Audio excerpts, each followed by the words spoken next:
గతంలో వ్యవసాయం చేశాను, ఇప్పుడు రాజకీయం చేస్తున్నాను. నల్లజర్లలో రైతుల ముఖాముఖి కార్యక్రమంలో సీఎం చంద్రబాబు.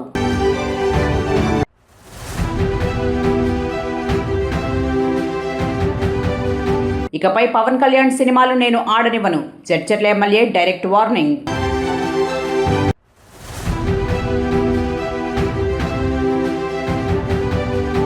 డిప్యూటీ సీఎం పదవికి పవన్ అనర్హుడు, సిపిఐ నారాయణ.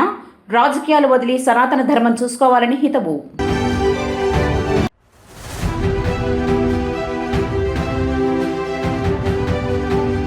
హైదరాబాద్ పాతబస్తీలో మృతదేహాల కలకలం.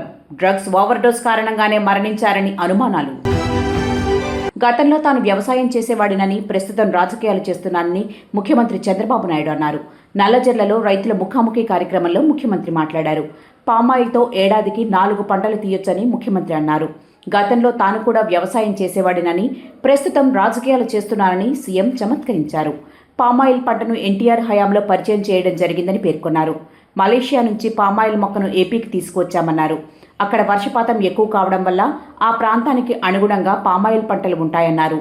తూర్పుగోదావరి జిల్లాలో వాతావరణం అనుకూలంగా ఉన్నప్పటికీ నీటి ఇబ్బంది ఉందన్నారు.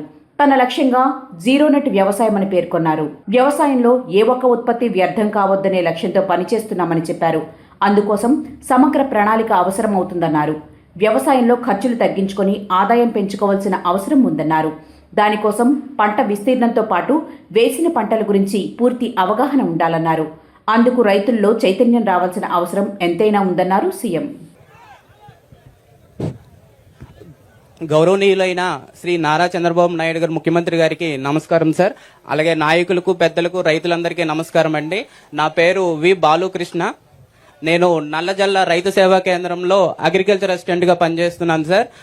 నా రైతు సేవ పరిధిలో 2265 ఎకరాలు సాగు భూమి కలదు సార్. ఇందులో నాకు ప్రధానంగా 953 ఎకరాలు వరి పండిస్తున్నారు సార్. ఈ వరి ముఖ్యంగా వచ్చేసరికి బోర్ల కింద పండిస్తున్నారు సార్. తరువాత ఉద్యాన పంటల్లో వచ్చేసరికి ఆయిల్ పామ్ 424 ఎకరాలు సాగు చేస్తున్నారు సార్. కోకో 164 ఎకరాలు సార్. కొబ్బరి 214 ఎకరాలు, బొప్పాయి 6 ఎకరాలు, వక్క 11 ఎకరాలు, జీడి మామిడి 310 ఎకరాలు, జామ 4 ఎకరాలు, కూరగాయలు 8.4 ఎకరాలు, అరటి 17.6, నిమ్మ 159 ఎకరాలు సాగు చేస్తున్నారు సార్. గత వారంలో మేము మా సచివాలయ సిబ్బంది అందరం కలిసి డోర్ టు డోర్ రైతన్న మీకోసం సర్వే చేయడం జరిగింది సార్. ప్రతి రైతు ఇంటికి వెళ్లి, ప్రతి గడపకు వెళ్లి సర్వే చేశాం సార్. ప్రతి రైతు ఇంటి వద్ద 20 నిమిషాల వరకు మేము వాళ్ళతో చర్చించడం జరిగింది సార్. మాతో పాటు ఆదర్శ రైతులు కూడా వచ్చారు సార్. ఈ కార్యక్రమంలో మేము రైతులతో చర్చించినది, గమనించిన ఇష్యూస్ కొన్ని 4 పాయింట్లు మేజర్ పాయింట్స్ తీసుకున్నాం సార్. ముందుగా మొదటిది వచ్చేసరికి బోర్ల కింద వరి సాగు జరుగుతుంది సార్.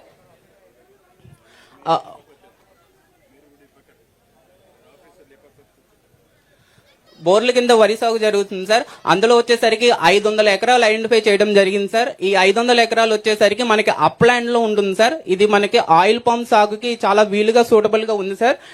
దాన్ని మేము ఆయిల్ పంప్ కన్వర్ట్ చేయడానికి రైతులతో మాట్లాడడం జరిగింది సార్. రైతులు కూడా సుముఖంగా ఉన్నారు సార్. మనకి వచ్చేసరికి పూర్వం ఆయిల్ పంప్ కి వచ్చేసరికి మొక్కకి సబ్సిడీ అనేది మనకి సరిగా అందకపోవడం చేత చాలా మంది రైతులు ముందుకు రాలేదు సార్.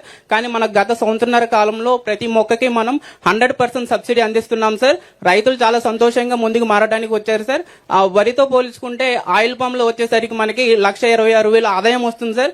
వరి అయితే మనకి 15,000 నుంచి 20,000 మనకి ఆదాయం చేకూరుతుంది. దానితో మా రైతులందరూ ఆయిల్ పంప్ కి మారడానికి సూటబుల్ గా ఉన్నారు సార్. మొత్తం మీ యొక్క సేవా కేంద్రంలో, రైతు సేవా కేంద్రంలో ఎన్ని ఎకరాలు ఆయిల్ ఫామ్ ఉంది? 414 ఎకరాలు. ఫర్ ఏకర్ ఎంత ఆదాయం వస్తుంది? నికర ఆదాయం ఎంత వస్తా ఉంది? నికర ఆదాయం వచ్చేసి 1,26,000 వస్తుంది సార్. ఖర్చులు పోయి సార్. ఏంటా నిజమేనా?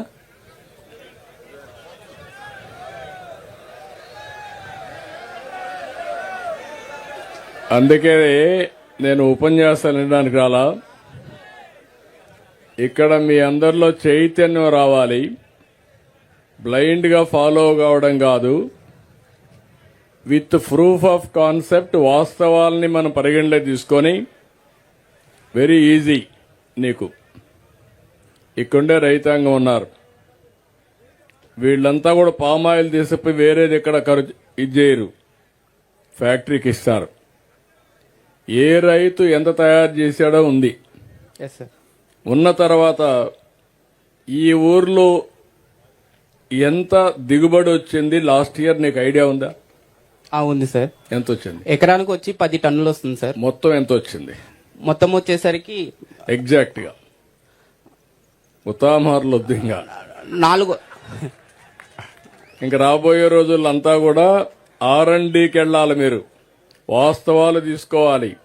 దానిపైన ఎంత వచ్చిందో చూసుకొని. జనసేన అధినేత డిప్యూటీ సీఎం పవన్ కళ్యాణ్ కు జడ్చర్ల తెలంగాణ కాంగ్రెస్ ఎమ్మెల్యే అనిరుద్ రెడ్డి బహిరంగంగా డైరెక్ట్ వార్నింగ్ ఇచ్చారు. పవన్ కళ్యాణ్ చేసిన నరదిష్టి వ్యాఖ్యలపై తెలంగాణలో రాజకీయ దుమారం చెలరేగిన విషయం తెలిసిందే. ఈ వ్యాఖ్యలపై ఇప్పటికే తెలంగాణ ప్రతిపక్ష నేతలతో పాటు కాంగ్రెస్ మంత్రులు మూకుమ్మడిగా దాడికి దిగారు. తాజాగా జడ్చర్ల నియోజకవర్గం కాంగ్రెస్ ఎమ్మెల్యే అనిరుద్ రెడ్డి మరొకసారి పవన్ కళ్యాణ్ పై తీవ్ర స్థాయిలో విరుచుకుపడ్డారు. ఒక మీడియా సమావేశంలో మాట్లాడిన అనిరుద్ రెడ్డి పవన్ కళ్యాణ్ తీరుపై తీవ్ర ఆగ్రహం వ్యక్తం చేశారు. పవన్ చేసిన వ్యాఖ్యలకు ఇప్పటికీ క్షమాపణ చెప్పలేదు. అతడు క్షమాపణలు చెప్పకుంటే ఇకపై జడ్చర్లలో పవన్ కళ్యాణ్ సినిమాలు నేను ఆడనివ్వను. ఇది నా ఫైనల్ వార్నింగ్. పవన్ కళ్యాణ్ నన్నేం పీకుతారని అనుకుని క్షమాపణలు చెప్పడం లేదు. కనీసం స్పందించడం కూడా లేదు. వేరే నియోజకవర్గ ఎమ్మెల్యేలకు తెలంగాణ సెంటిమెంట్ ఉంటే వాళ్లు కూడా ఈ వివాదంపై ఖచ్చితంగా స్పందిస్తారంటూ అనిరుద్ రెడ్డి వెల్లడించారు. క్షమాపణ చెప్పాలని చెప్పి, కానీ ఈ రోజు వరకు అసలు స్పందించడం కూడా లేదు పవన్ కళ్యాణ్ గారు. అంటే నేను తమిళనాడు పోతే నాకు రెడ్ కార్పెట్, ఢిల్లీకి పోతే నాకు రెడ్ కార్పెట్, ఎవరు ఏమి పీక్తారని చెప్పి అని అనుకుంటున్నారా? నేను ఈ రోజు జడ్చర్ల నియోజకవర్గం ఎమ్మెల్యేగా చెప్తున్నాను, నీ సినిమా నాకు వేరే ఎమ్మెల్యేల గురించి అయితే నాకు తెలియదు. సెంటిమెంట్ ఉన్నట్టు అయితే ఖచ్చితంగా దీని గురించి స్పందిస్తారు. జడ్చర్లలో మాత్రం నీ సినిమా ఆడదు. నేను జడ్చర్ల ప్రజలు కూడా చెప్తున్నాను, మొన్న కూడా చెప్పినాను, నేను కూడా పవన్ కళ్యాణ్ ఫ్యాన్ అని చెప్పి. కానీ నాకు sentiment important, Telangana sentiment important. నాకు జడ్చర్ల యువకుడు కూడా చెప్తున్నాను, మనని నరదిష్టి అని రాక్షసులతో పోల్చడం మాత్రం కరెక్ట్ కాదు. కోరుట్ల ఎమ్మెల్యే డాక్టర్ కల్వకుంట్ల సంజయ్ ప్రస్తుత కాంగ్రెస్ ప్రభుత్వంపై జగిత్యాల జిల్లాలోని మెట్పల్లి ప్రభుత్వ ఆసుపత్రి నిర్మాణ పనుల నిర్లక్ష్యంపై తీవ్ర స్థాయిలో విరుచుకుపడ్డారు. ప్రభుత్వం ప్రజలకు అత్యవసరమైన ప్రభుత్వ ఆసుపత్రులను పట్టించుకోకుండా కేవలం కృత్రిమ నగరాలను నిర్మించడంపై దృష్టి సారిస్తోందని ఆయన విమర్శించారు. కేసీఆర్ హయాంలో మెట్పల్లి పట్టణంలో ప్రభుత్వ ఆసుపత్రి నిర్మాణ పనులు ప్రారంభించి దాదాపు 90% వరకు పూర్తి చేయడం జరిగిందన్నారు. కాంగ్రెస్ ప్రభుత్వం అధికారంలోకి వచ్చి 2 ఏళ్లు గడుస్తున్నా మిగిలిన 10% పనులు కూడా పూర్తి చేయలేకపోయిందని ఆయన ఆరోపించారు. మొదటి అసెంబ్లీ సమావేశాల నుంచి తాను ఈ ఆసుపత్రి గురించి, అలాగే పాఠశాలలు, మార్కెట్ల గురించి ప్రభుత్వాన్ని అడుగుతున్నా ఇప్పటి వరకు కనీసం స్పందించలేదని ఆయన వాపోయారు. 2025 ఈ కాంగ్రెస్ ప్రభుత్వానికి 2 ఏళ్లు నిండినందుకు వారికి శుభాకాంక్షలు తెలియజేస్తా ఉన్నాను. కాంగ్రెస్ ప్రభుత్వమేమో మేమేమో వాళ్ళు మంచిగా ఉండాలి, 5 ఏళ్ళు రాష్ట్రాన్ని మంచిగా పరిపాలించాలి అని కోరుకుంటా ఉన్నాం. ఇవాళ వాళ్ళు ఇప్పుడు 2 ఏళ్ళు ముగిసినందుకు వాళ్ళు సంబరాలు చేసుకుంటా ఉన్నారు. దానికి కూడా వారి శుభాకాంక్షలు.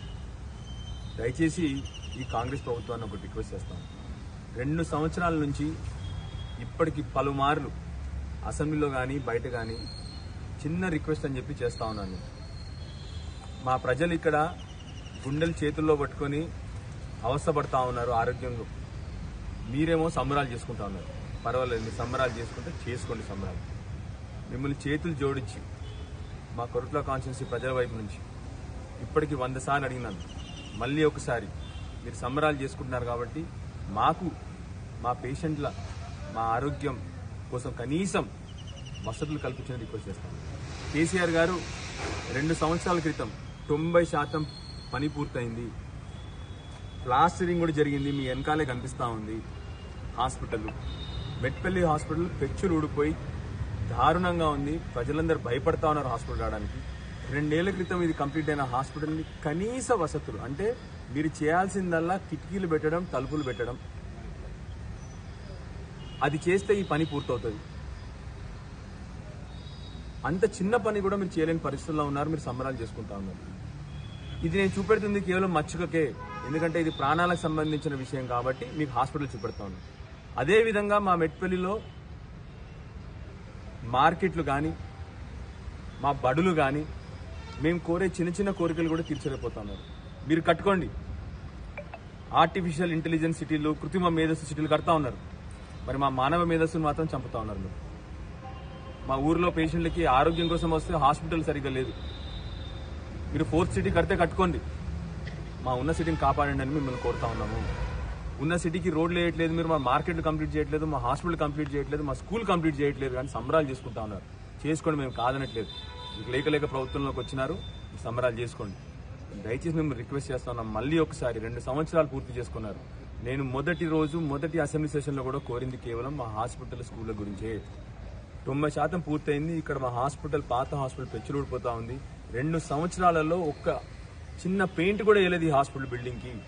దయచేసి మళ్ళొక్కసారి ప్రభుత్వాన్ని, ముఖ్యమంత్రి గారిని, ఉప ముఖ్యమంత్రి గారిని, ఆరోగ్య శాఖ మంత్రి గారిని మళ్ళీ ఒకసారి మా ప్రెస్ ద్వారా మాకు 90% కొత్త పనులు చేయమని మిమ్మల్ని ఏమీ కోరట్లేదు. ఆ రోజున్న ఈ హాస్పిటల్ ఫినిష్ చేయమని చెప్తున్నాం. ఆ రోజున్న మా మార్కెట్లని 90% అయిపోయింది, అది ఫినిష్ చేయమని చెప్తున్నాం. ఆ రోజు మా ప్రభుత్వం ఇచ్చిన TUFADC ఫండ్స్ ఏదైతే ఇచ్చినారో మెట్టుపల్లి, కొరట్లకు, అవి 2 కూడా ఇచ్చి తొందరగా కంప్లీట్ చేయమని కోరుకుంటా ఉన్నాము. మిమ్మల్ని కొత్త పథకాలు కూడా అడుగుతలేము మేము. దయచేసి సంబరాలు చేసుకోండి, ఆనందంగా ఉండండి. మేము మీతో పూర్తిగా సహకరిస్తా ఉన్నాము. ఇంకా 3 ఏళ్ళు మీరు మంచిగా చేయాలని చెప్పి కోరుతా ఉన్నాము. కానీ మా పేషెంట్లకు ఆత్మరక్షణ కావాలి, మా పేషెంట్లకు హాస్పిటల్ కోసం మేము రిక్వెస్ట్ చేస్తాం. దయచేసి వెంటనే ఫినిష్ చేయాలని చెప్పి కోరుతా ఉన్నాను ప్రభుత్వాన్ని మళ్ళీ ఒకసారి. సబితా ఇంద్రారెడ్డి తెలంగాణ రాష్ట్రంలో దివ్యాంగుల సంక్షేమం మరియు వారి పెన్షన్ అంశాలపై కాంగ్రెస్ ప్రభుత్వాన్ని విమర్శించారు. అధికారికంగా జరుపుకోవాల్సిన అంతర్జాతీయ దివ్యాంగుల దినోత్సవాన్ని ప్రస్తుతం ప్రభుత్వం పూర్తిగా మర్చిపోయిందని ఆమె ఆరోపించారు. ఈ విషయంలో ముఖ్యమంత్రికి సోయలేదు, మంత్రులకు సోయలేదు, కనీసం అధికారులు కూడా పట్టించుకోవడం లేదని ఆమె తీవ్ర స్థాయిలో ధ్వజమెత్తారు. ప్రస్తుత కాంగ్రెస్ ప్రభుత్వం ఎన్నికల ముందు దివ్యాంగుల పెన్షన్ 4,000 రూపాయల నుంచి 6,000 రూపాయల వరకు చేస్తామని స్పష్టంగా హామీ ఇచ్చింది. అధికారంలోకి వచ్చిన తర్వాత ఆ హామీని పట్టించుకోవడం మానేశారని సబితా ఇంద్రారెడ్డి ఆరోపించారు.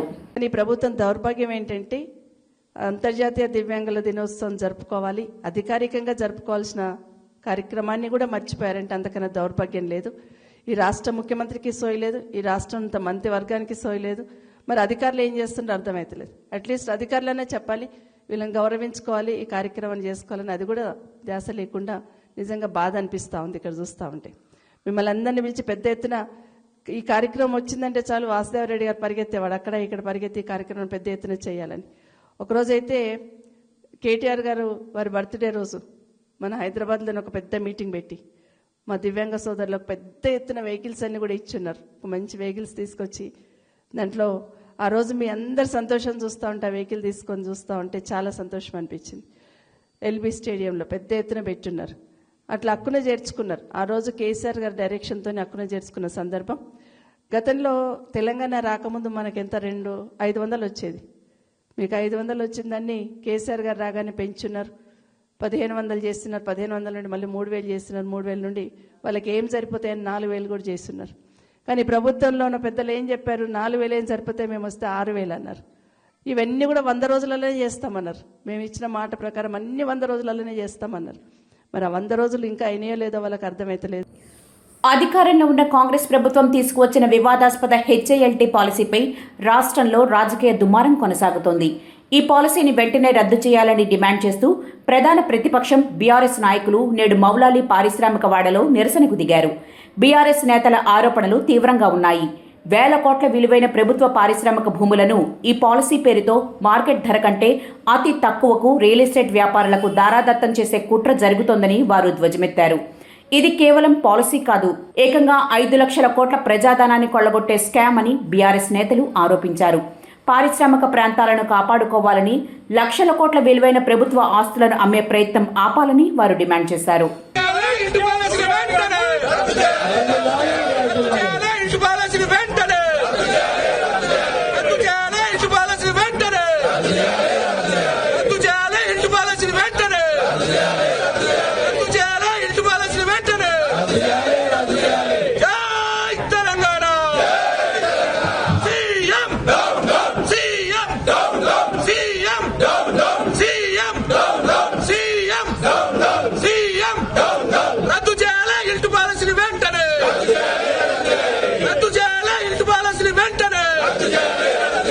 రద్దు చేయాలి,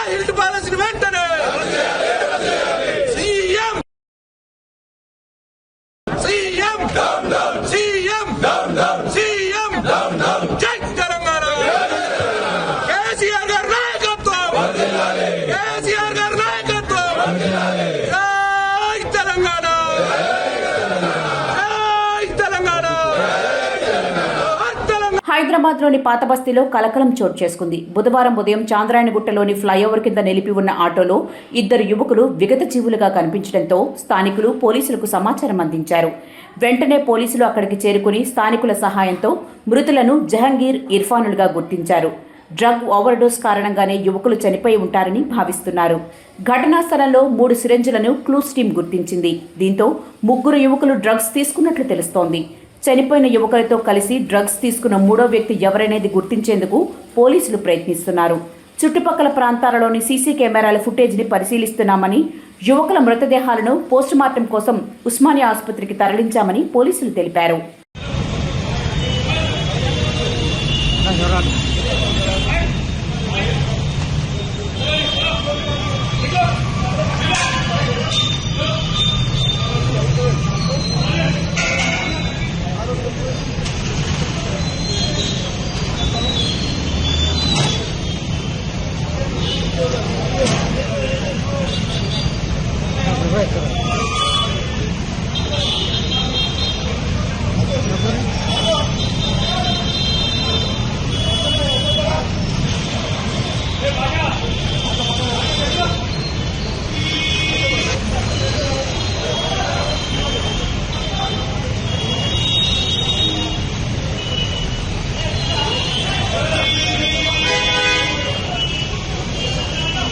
ఢిల్లీలోని ప్రముఖ పర్యాటక ప్రదేశం ఇండియా గేట్.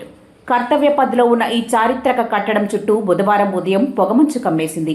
కర్తవ్య పథ్ ముందు నిల్చున్నప్పటికీ ఇండియా గేటు కనిపించలేదు. దీనికి తోడు వాయు కాలుష్యం సరేసరి. దీనికి సంబంధించిన వీడియో ఒకటి ప్రస్తుతం సోషల్ మీడియాలో వైరల్గా మారింది. ఇక్కడ ఇండియా గేట్ ఉండాలి కదా, ఎక్కడికి పోయిందబ్బా అని వెతుక్కోవాల్సిన పరిస్థితి ఏర్పడిందని పలువురు వ్యాఖ్యానిస్తున్నారు. ఈ పరిస్థితికి పొగమంచు తోడు వాయు కాలుష్యం కూడా కారణమని నెటిజన్లు అభిప్రాయపడుతున్నారు.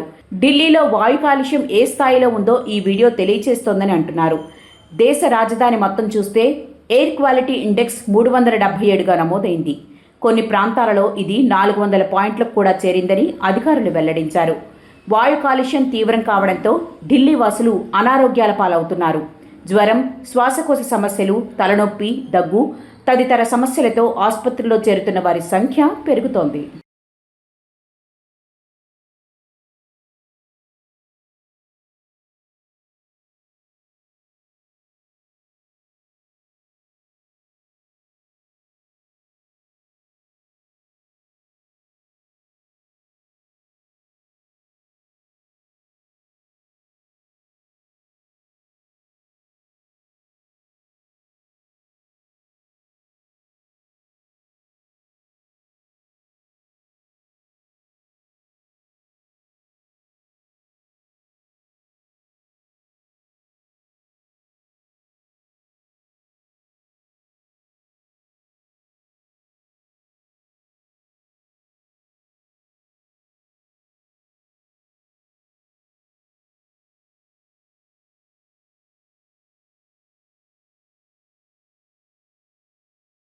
డిప్యూటీ సీఎం పవన్ కళ్యాణ్ ఆ పదవికి అనర్హుడని, ఆయన్ను తక్షణమే మంత్రివర్గం నుంచి బర్తరఫ్ చేయాలని సిపిఐ జాతీయ control commission chairman doctor K Narayana demand చేశారు. ఇటీవల కోనసీమ జిల్లా పర్యటనలో పవన్ చేసిన వ్యాఖ్యలు 2 తెలుగు రాష్ట్రాల మధ్య చిచ్చు పెట్టేలా, ప్రజల ఐక్యతకు భంగం కలిగించేలా ఉన్నాయని ఆయన తీవ్రంగా విమర్శించారు. తెలుగు రాష్ట్రాలు భౌగోళికంగా విడిపోయినప్పటికీ ప్రజల మధ్య సత్సంబంధాలు ఉన్నాయని నారాయణ గుర్తు చేశారు. తెలంగాణ ముఖ్యమంత్రి రేవంత్ రెడ్డి తన కుమార్తెను ఏపీలోని భీమవరానికి చెందిన వ్యక్తికి ఇచ్చి వివాహం జరిపించడమే ఇందుకు నిదర్శనమని ఆయన పేర్కొన్నారు. ఇలాంటి సమయంలో పవన్ వ్యాఖ్యలు ఐక్యతను దెబ్బతీసేలా ఉన్నాయని ఆరోపించారు. పవన్ కళ్యాణ్ రాజకీయ వైఖరిపైన నారాయణ విమర్శలు చేశారు. రాజకీయాలకు వచ్చిన తొలినాళ్లలో చేగుబేరా తనకు ఆదర్శమని చెప్పిన పవన్ ఇప్పుడు సావర్కర్ను భుజానికెత్తుకుని సనాతన ధర్మం అంటూ తిరుగుతున్నాడని ఎద్దేవా చేశారు. ఆయనకు నిజంగా సనాతన ధర్మంపై ఆసక్తి ఉంటే రాజకీయాలు విడిచిపెట్టి ఆ మార్గంలో వెళ్లవచ్చని సూచించారు. ఆంధ్రప్రదేశ్ ముఖ్యమంత్రి పవన్ కళ్యాణ్ గారిని బర్తరఫ్ చేయవలసిందిగా కోరుతున్నాను. వారి వల్ల తెలుగు ప్రజల ఐక్యత చెడిపోయే ప్రమాదం ఉంది. ఒకవైపున తెలుగు ప్రజానీకం భౌగోళికంగా విడిపోయారు తప్ప శారీరకంగా కానీ శత్రుత్వం కానీ లేదు. రేవంత్ రెడ్డి ముఖ్యమంత్రిగా ఉంటూ వాళ్ళ కూతుర్ని భీమవరంలో ఇచ్చాడు ఆంధ్రప్రదేశ్కి. అంటే లేవు కదా. ఆయన గతంలో చేగువేరా డ్రెస్ వేసుకుని తిరిగాడు, విప్లవాది అనుకున్నాడు, మంచిది. ఆడేసి మారాడు. మరి ఇప్పుడు సావర్కర్ శిష్యుగా మారాడు. సనాతన ధర్మాన్ని పూజిస్తూ ఉన్నాడు, పూజించుకునేయండి. ఇప్పుడు ఆయన సనాతన ధర్మంలో మునిగిపోయాడు కాబట్టి ఆ భాష వస్తూ ఉంది, ఇది దిష్టి తగిలింది అని చెప్పేసి మాట వస్తుంది. అది సనాతన ధర్మం నమ్మేవాళ్ళు అట్లా మాట్లాడుతూ ఉంటారు. అంటే ఆయన స్వేచ్ఛగా తిరగమని చెప్పండి, సనాతన ధర్మాన్ని పూజించిన తిరగమని చెప్పండి, గుళ్ళు తిరగమని చెప్పండి, హాయిగా ఉంటుంది, ఆయనకు మంచిది. అని ఆయన రాజకీయ నాయకుడు కానీ తగడు ఉప ముఖ్యమంత్రిగా ఉంటే రాష్ట్ర ప్రజలకు ఉపయోగపడదు కాబట్టి తక్షణం వారిని భద్రం చేయవలసిందిగా కోరుతా ఉన్నాను. చాలా మంది ప్రయాణికులు నిన్నటి నుంచి ఎయిర్పోర్ట్లోనే వేచి చూస్తూ ఇబ్బందులు పడుతున్నారు. ఫ్లైట్ల ఆలస్యం గురించి సరైన వివరణ ఇవ్వలేని పరిస్థితి ఏర్పడడంతో ఇండిగో సిబ్బంది ప్రయాణికుల ప్రశ్నలకు సమాధానం చెప్పడంలో కష్టాలు ఎదుర్కొంటున్నారు.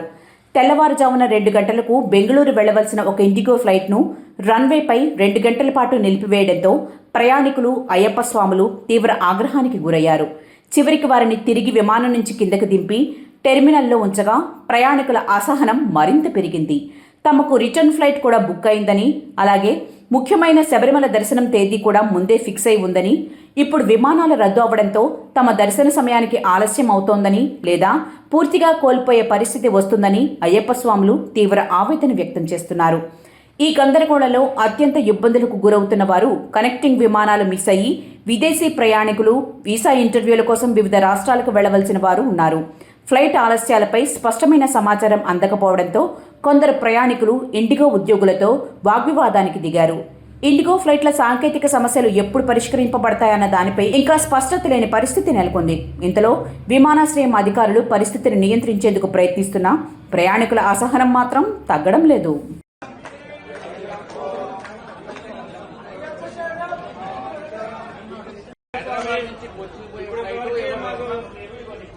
ఇండిగా వాళ్ళు మేము ఫ్లైట్ అయ్యో ఏం చేసుకుంటారో చేసుకోండి, రేపు పోండి, ఎల్లుండి పోండి అని చెప్తున్నారు, ఏడా పడుకోండి అని చెప్తున్నారు. రామ్మోహన్ నాయుడు గారు, కేంద్ర మంత్రి గారు, అమిత్ షా గారు, నరేంద్ర మోడీ గారు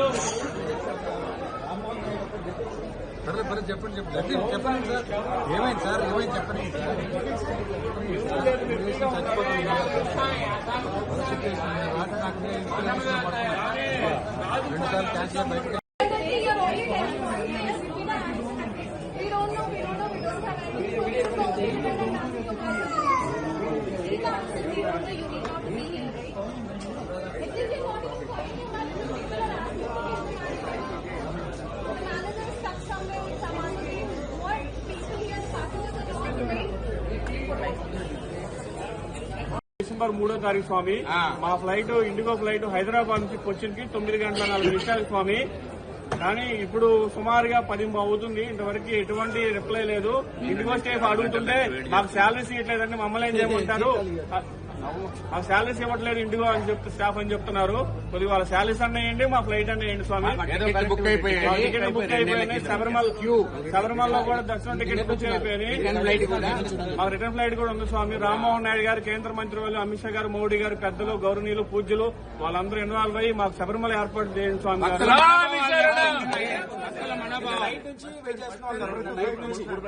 కానీ మా అయ్యప్పల మనోభావాలు, మా హిందువుల మనోభావాలు దెబ్బతింటాయి. 40 రోజుల నుంచి దీక్షలో ఉండి దీక్షలు చేసి వెళ్తున్నాము.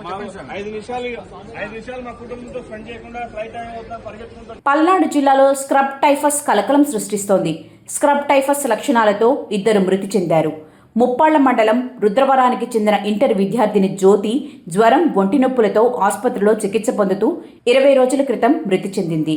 రాజుపాలెం ఆర్ఆర్ సెంటర్కు చెందిన వృద్ధురాలు నాగమ్మ కూడా జ్వరంతో చికిత్స పొందుతూ 20 రోజుల క్రితం మృతి చెందింది. మరొక వైపు రాజుపాలెం మండలం కొత్తూరుకు చెందిన మరో వృద్ధురాలు సాలమ్మ కూడా స్క్రబ్ టైఫస్ లక్షణాలతో ప్రస్తుతం చికిత్స పొందుతోంది. అయితే చనిపోయిన 2 శాంపిల్స్ టెస్టుల కోసం ముంబై పంపించారు. పరీక్షల్లో స్క్రబ్ టైఫస్తో మృతి చెందినట్లు రిపోర్టులో తెలియనట్టు ప్రచారం జరుగుతోంది. అయితే అధికారులు మాత్రం రిపోర్టుల వివరాలు గోప్యంగా ఉంచుతున్నారు. స్క్రబ్ టైఫస్ కీటకాల తాకిడి ఆగస్టు నుంచి ఫిబ్రవరి మధ్య ఎక్కువగా ఉంటుందని నిపుణులు చెబుతున్నారు. ఈ కాలంలో ఇన్ఫెక్షన్లు సోకే అవకాశం ఉన్నందున అందరూ అప్రమత్తంగా ఉండాలని వైద్య నిపుణులు సూచిస్తున్నారు. మనుషుల నుంచి మనుషులకు ఈ ఇన్ఫెక్షన్ సోకకపోయినా కీటకం కాటుకు గురైన వ్యక్తి అస్వస్థతకు గురవుతారు. అందుకే తగిన జాగ్రత్తలు తప్పనిసరి అని వైద్య నిపుణులు సూచిస్తున్నారు.